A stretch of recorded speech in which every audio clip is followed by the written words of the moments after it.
Protokol yang dibangun untuk aplikasi DeFi saat ini selalu memiliki masalah tersendiri, sehingga seringkali terjadi kemacetan transaksi, peretasan, dan beban biaya yang memberatkan. Dan kini proyek yang dirintis oleh Piers Ridier dengan rekannya Dan Hughes mengklaim bahwa Redick dapat mengatasi masalah saat ini. Beberapa proyek seperti ADA, BSC, Solana, dan Avalanche dan sebagainya memang kerap kali mengatakan mereka adalah Ethereum killer. Namun, pada akhirnya setiap suatu apapun memiliki kelebihan dan kekurangannya masing-masing.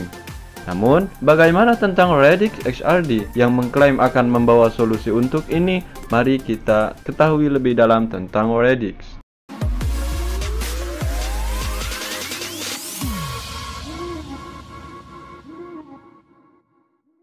Redick adalah protokol dengan satu lapisan yang dibuat khusus untuk melayani DeFi, dengan memperkenalkan platform yang dapat diskalakan, dirancang dengan aman, dan kompatibel dengan lingkungan.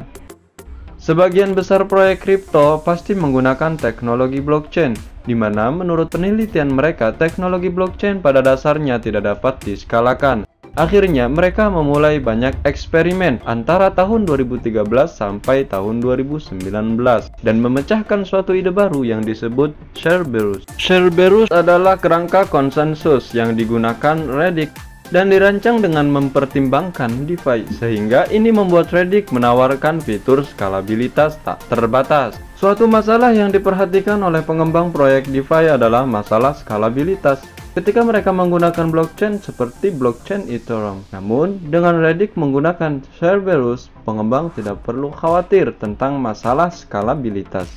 Untuk memahami Cerberus mungkin sangat sulit, dan tentu kita tidak dapat membahas lebih jauh mengenai Cerberus di video ini.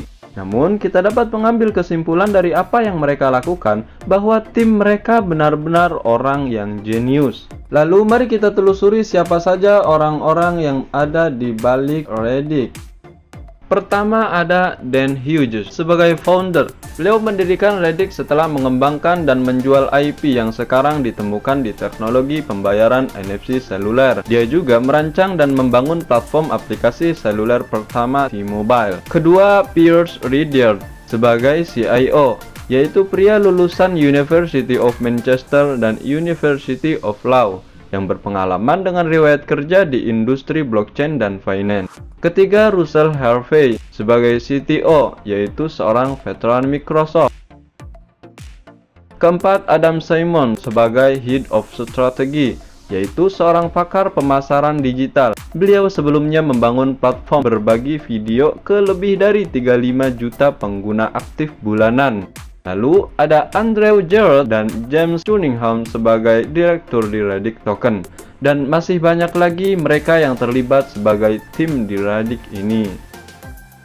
Berikutnya mari kita bahas tentang apa yang sudah mereka lakukan akhir-akhir ini dan apa yang mereka rencanakan selanjutnya.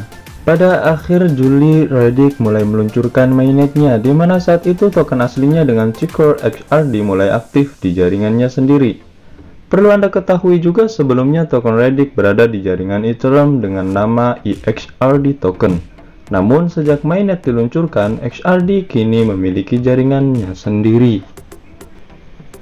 Saat mainnet diluncurkan, layanan staking juga dimulai. Saat itu pula perkembangan yang baik nampak ketika baru saja mainnet aktif. XRD yang dipertaruhkan dalam staking mencapai 30% lebih dari supply yang beredar, kurang lebih 626 juta koin XRD. Dalam rilis mainnetnya, salah satu fitur yang menarik disebut Redick Engine versi 1 mulai aktif, di mana pengguna dapat mengirim token asli XRD. Sedikit pengetahuan mengenai Redick Engine, yaitu lapisan aplikasi Redick yang bekerja seperti halnya AVM pada Ethereum, yakni logika komputer yang menjalankan kontrak pintar. Begitulah singkatnya penjelasan mengenai Redick Engine. Tetapi perlu kita ketahui seberapa canggihnya Redick Engine sehingga memiliki perbedaan dari AVM yang ada di Ethereum. Itulah hal-hal yang baru-baru ini dilalui. Dan selanjutnya untuk akhir tahun 2021 ini mereka mulai benar-benar fokus pada misi mereka yang mengharapkan pembangunan DeFi yang baik di ekosistem Redick. Di akhir tahun 2021 ini yang mereka luncurkan adalah Skripto, yaitu jenis bahasa pemrograman yang dibuat khusus oleh mereka. Skripto sendiri digunakan untuk membangun aplikasi terdesentralisasi atau disebut dApps yang cepat dan aman. Dan saat perilisan awal, Skripto sendiri belum dapat digunakan dan pengembang hanya bisa melakukan eksperimen saja sampai setelah nanti perilisan Redick Public Network aktif. Selain Skripto, mereka juga akan merilis Redick Engine V2, di mana para pengembang dapat dengan mudah membangun DeFi lebih aman dan dengan bentuk smart contract intuitif yang memang ditujukan untuk DeFi dengan menggunakan bahasa Skripto. Tidak seperti yang terdapat pada Redick Engine V1, di mana model ini menawarkan sifat yang jauh lebih intuitif, dan hal ini tidak cukup untuk DeFi yang lebih baik. Maka selanjutnya terbitlah Redick Engine V2. Selanjutnya yang mereka rilis adalah komponen, yaitu sebutan smart contract pada Redick, dan juga blueprint, yaitu template atau kumpulan paket bahasa yang sudah disusun oleh Redick dan dapat digunakan kembali bagi setiap pengembang. Mungkin semua ini akan segera dirilis, dan kita lihat bersama bahwa memang update terakhir yang mereka terbitkan, Skripto dan Redick Engine V2 akan segera dirilis pada tanggal 15 Desember ini.